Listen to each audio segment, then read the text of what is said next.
कैसे रखें? 10 minute. Yes yes. अपने हेल्थ को हम लोग अच्छा कैसे रखें? तो इसका सबसे अच्छा जो फॉर्मूला है वो फॉर्मूला है अर्न, जिसके बारे में आप लोग जानते हैं, EARN, अर्न। अर्न का मतलब क्या होता है? पैसा कमाना। ई का मतलब एक्सरसाइज, ए का मतलब एटीट्यूड, आर का मतलब प्रॉपर रिलैक्सेशन एंड स्लीप, और एन का मतलब होता है न्यूट्रिशन। अब हम लोग थोड़ा थोड़ा बारी बारी से हम लोग जानते हैं। ई का मतलब एक्सरसाइज होता है। एक्सरसाइज का मतलब क्या हुआ कि हम लोग शारीरिक श्रम करें, पूरे दिन भर में कम से कम आधा घंटा 45 मिनट एक्सरसाइज होना चाहिए। पूरे वर्ल्ड में सबसे कम जो रिसोर्सेस होते हैं, सबसे कम जो पैसे होते हैं, वो किसान और मजदूर के पास होते हैं। लेकिन किसान और मजदूर सबसे ज्यादा दिन तक जिंदा रहते हैं। इसके पीछे जो रीजन है, इसके पीछे का जो साइंस है वो ये है, वो हर दिन कड़ी मेहनत करते हैं। सबसे ज्यादा कड़ी मेहनत करते हैं। ना उनके पास खाने के लिए 56 भोग होता है, ना ही उनके लिए सोने के लिए दीवान पलंग होता है, और ना ही एसी होता है। लेकिन फिर भी वो काफी दिन तक जिंदा रहते हैं। जब हम लोग एक्सरसाइज करते हैं तो हमारे बॉडी के अंदर का जो ब्लड है, वो फ्लो जो है वो फास्ट होता है। ब्लड हमारा गर्म होता है, तो उसके अंदर जितने भी लिपिड्स होते हैं वो पिघलते हैं, और हमारा खून एक सही, हमारे खून को जितना पतला होना चाहिए उसी लेवल में पतला रहता है, और बॉडी के कोने कोने में वो जाता है। हमारी जो सांसें हैं, जब हम एक्सरसाइज करते हैं हमारी सांसें तेज होती है, तो हमारे लंग्स में ज्यादा से ज्यादा ऑक्सीजन जाता है और हमारा लंग्स ज्यादा से ज्यादा काम करता है। जब हम एक्सरसाइज करते हैं तो हमारे जितने भी ज्वाइंट हैं उसका मूवमेंट अच्छा से बना रहता है। पेट के आगे की जो चर्बी है वो ज्यादा दिन जमी नहीं रहती है, और इस तरह से हमारा पूरा बॉडी हेल्दी रहता है, हमारा पूरा बॉडी स्वस्थ रहता है। तो एक्सरसाइज हम सारे लोगों को करना चाहिए। किसान को एक्सरसाइज करने की जरूरत नहीं है, मजदूर को एक्सरसाइज करने की जरूरत नहीं है। यहाँ पर जितने लोग बैठे हैं इनको हेल्थ को अच्छा रखने के लिए एक्सरसाइज करने की जरूरत है। खास करके वो जिनका जॉब बैठे बैठे है उनको एक्सरसाइज करने की बहुत ज़्यादा ज़रूरत है। इसीलिए कल हम लोगों ने योगा का प्रोग्राम रखवाया था। आप देखे थे कि हम लोगों ने थोड़ा सा योगा किया, कितना मज़ा आया। तो आप योगा, प्राणायाम, जुम्बा, डांस, स्विमिंग, अगर ये सारा करते हैं तो बहुत अच्छा। नहीं है तो कोई एक हॉबी बना लीजिए खेलने का। कोई टेनिस खेलने के शौकीन होते हैं, कोई फुटबॉल, कोई क्रिकेट, कोई वॉलीबॉल, कोई भी आउटडोर गेम खेलने का एक हॉबी बना लीजिए, और नियमित रूप से आप उसको हर दिन खेलिए, तो एक्सरसाइज करने की आपको कोई जरूरत नहीं है। दूसरा है ए, एटीट्यूड शुड बी पॉजिटिव। हमारा जो एटीट्यूड है ना वो हमेशा पॉजिटिव होना चाहिए। जब हमारा एटीट्यूड पॉजिटिव होता है तो हम हमेशा पॉजिटिव चीजों को देखते हैं और आगे बढ़ते हैं। हर चीज का एक नेगेटिव और पॉजिटिव पहलू होता है। तो नेगेटिव जो पहलू है उसको नजरअंदाज नहीं करना है, उस पर भी काम करना है, लेकिन हमेशा पॉजिटिव सोचना है कि जब भी हम घर से निकले तो ये सोच के निकले कि हमारा काम होगा, उसके लिए तैयार हो के जाना है। लेकिन ये सोच के निकला है पूरा कॉन्फिडेंस कि आज जब हम जाएंगे तो हमारा काम हो जाएगा। आज जो हमसे मिलने के लिए आ रहे हैं वो हमको बहुत ज्यादा पसंद करने वाले हैं। आज जब हम स्कूल जाने वाले हैं तो हमारे बच्चे, हमारे स्कूल के बच्चे बहुत ज्यादा एक्साइटेड होंगे, बहुत ज्यादा लर्निंग मोड में रहेंगे। आज जो हम ड्यूटी जा रहे हैं तो हमारे बॉस बहुत ज्यादा हमसे खुश होने वाले हैं। क्या ये पॉजिटिव टॉक हम लोग अपने से कर सकते हैं? तो बी पॉजिटिव। तीसरा है R, proper relaxation and sleep. 6 से 8 घंटा तनाव मुक्त होकर हम लोग को जरूर सोना चाहिए।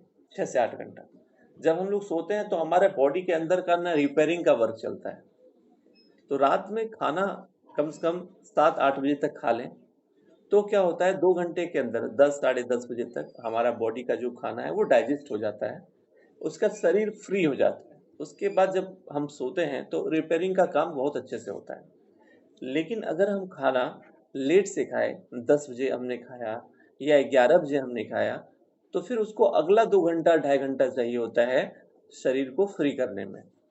तो जब हम 2-2.5 घंटा शरीर से चुरा लेंगे, वो जो सोने का टाइम था, रिपेयरिंग का टाइम था, तो संभावना ये बनती है कि हमारा शरीर अच्छे से रेस्ट नहीं कर पाएगा। सप्ताह में एक दिन अगर ऐसा हुआ, महीने में 2-3 दिन ऐसा हुआ तो चलता है। लेकिन अगर हर दिन की ये बात अगर होगी तो शरीर का प्रॉपर रिलैक्सेशन नहीं होगा, और शरीर बहुत जल्दी बीमार पड़ सकता है। अगर कोई आदमी मेडिटेशन करते हैं हर दिन 10 मिनट सुबह 10 मिनट शाम, तो ऐसा देखा गया है कि अगर रात में वो 3 घंटा भी सोते हैं तो उनका शरीर पूरी तरह से रिलैक्स हो जाता है।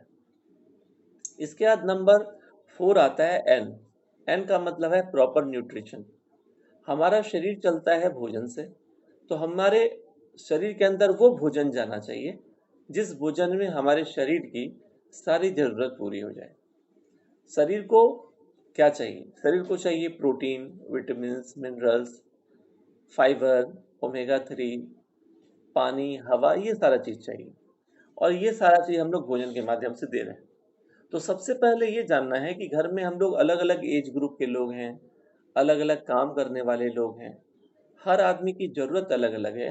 तो एक ही प्लेट का खाना सबके लिए सही कैसे हो सकता है? सबकी जरूरत अलग अलग है। तो सबसे पहले हमको ये समझना है कि हम किस एज ग्रुप के हैं, हमारी जरूरत क्या है, प्रोटीन हमको कितना लेना है, विटामिन मिनरल्स हमको कितना लेना है, पानी हमको कितना पीना है। जब ये जरूरत हम पता कर लेते हैं तो फिर उसको पूरा करना आसान हो जाता है। हम लोग अपने बच्चे को स्कूल में पढ़ाते हैं, तो जब स्कूल में पढ़ाते हैं तो टाइम टू टाइम उसका टेस्टिंग होता है।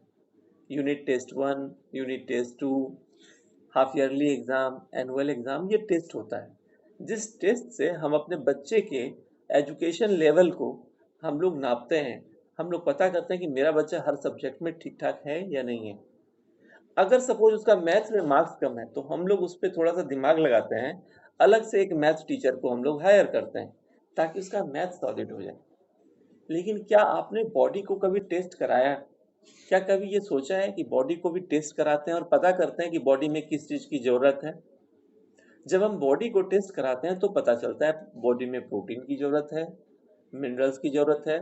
खाना तो हम लोग खा रहे हैं, स्कूल में जैसे बच्चे को पढ़ा रहे थे उसे हम उस तरह खाना खा रहे हैं, लेकिन हमारे शरीर में क्या चीज की कमी हो रही है? जब हमको पता चल गया कि हमारे शरीर में प्रोटीन जितना मिलना चाहिए उतना नहीं मिल रहा है, तो हम अलग से प्रोटीन नेचुरल सोर्स से ले सकते हैं। ओमेगा 3 हमारी बॉडी में नहीं मिल रहा है तो हम लोग अलग से ओमेगा 3 नेचुरल सोर्स से ले सकते हैं। जब हम ये करते हैं तो हमारा शरीर स्वस्थ हो जाता है। अब ये टेस्ट क्या होता है? टेस्ट 2-3 तरह का होता है दोस्तों। पहला टेस्ट तो आप पैथोलॉजिकल टेस्ट में जा सकते हैं। आज के डेट में बहुत सारे पैथोलॉजी 1000, 2000, 5000 रुपए लेके आपके बहुत सारे टेस्ट कर देते हैं, 120, 150, ये सारे टेस्ट करते हैं, जिसके माध्यम से आप अपने बॉडी के जो एंजाइम्स हैं उसका आप रीडिंग कर सकते हैं। एक टेस्ट ये होता है। दूसरा टेस्ट ये होता है, आप अपना बीएमआई सही देखिए। अगर आपका बीएमआई सही है और आपको कोई बीमारी नहीं है तो वहां से भी आपको पता चल जाएगा कि आपका बॉडी का क्या कंडीशन है। नॉर्मल कंडीशन में कराडा स्कैन मशीन आता है जिसके बारे में आपको जानकारी ऑलरेडी है। अगर कुछ भी समझ में नहीं है, आप बॉडी में जब ब्लड टेस्ट कराते हैं तो वहां तो खून देना पड़ेगा और उसके लिए एक लंबा प्रोसेस का इंतजार करना पड़ेगा। सबसे अच्छा तरीका क्या है कि आप कराडा मशीन स्केल को यूज करें और उसके पैमाने पर आप देखें कि आपके शरीर में क्या कंडीशन है। वहां पर आपका बॉडी एज का पता चलता है, बॉडी फैट का पता चलता है, बीएमआई का पता चलता है। ये सारा जो पैमाना है, आप देखिए क्या इस पैमाने पे हम और आप खरे उतर रहे हैं। 70% पीपल, 70% अगर हमारा वजन सही हो तो हम स्वस्थ हो सकते हैं। अगर हमारा वजन सही हो तो हमको इसका पता लगा लेना है। कराडा स्कैन मशीन में सिर्फ 1 मिनट आप उसके ऊपर चढ़ते हैं तो आपका स्कैनिंग बॉडी का हो जाता है और वहां से फिर आप अपना अंदाजा लगा सकते हैं कि आपका बॉडी किस कंडीशन में। जो भी हेल्थ एक्सपर्ट ने आपको यहाँ पर इनवाइट किया है उनसे आप बात कर सकते हैं। उनसे बात करके आप वो काउंसलिंग हेल्थ का ले सकते हैं। अगर आप उस पर खरे उतर रहे हैं तो उसको आप कैसे और बेहतर कर सकते हैं, और अगर वहां पर किसी भी पैमाने पे आपको कमी महसूस होती है तो आपके हेल्थ एक्सपर्ट ये बताएंगे कि कैसे आप उसको सही कर सकते हैं। तो कुछ चीजें हैं, ये सारा चीज आप करके अपने हेल्थ को अच्छा रख सकते हैं। फिटनेस का डिफिनेशन क्या है? फिटनेस का डिफिनेशन ये नहीं है कि हम बीमार हैं।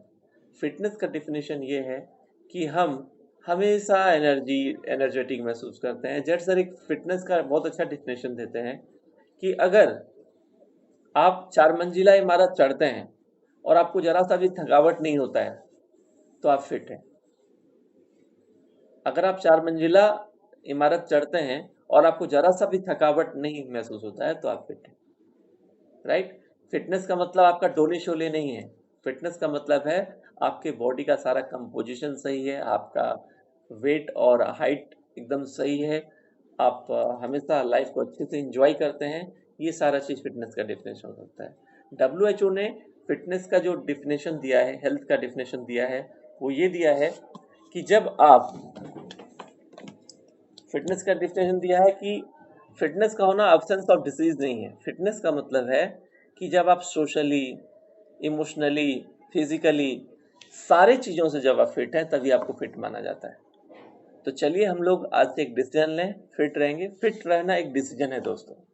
बहुत सारे लोग पैसा खर्चा करके रेस्टोरेंट में महंगा महंगा खाना खाते हैं, लेकिन वहीं पे कुछ समझदार लोग क्या करते हैं, जो नेचुरल चीज़ें हैं वो खाते हैं, जिसका खर्च बहुत कम पड़ता है। एक बार जब आप फैमिली के साथ रेस्टोरेंट में जाते हैं, उसका जो खर्चा आता है, उसी खर्चे में पूरे महीने आप अच्छा खाना खा सकते हैं। तो डिसीजन लेना है हेल्दी रहने का, और स्वस्थ हम लोग रह सकते हैं। तो चलिए फिट भारत का निर्माण करते हैं और फिटनेस मॉर्निंग के साथ हर दिन कुछ ना कुछ लर्न करते हैं। तो आज के सेशन हम लोग यहीं पे ओवर करते हैं। मिलते हैं कल नए सेशन में नए गेस्ट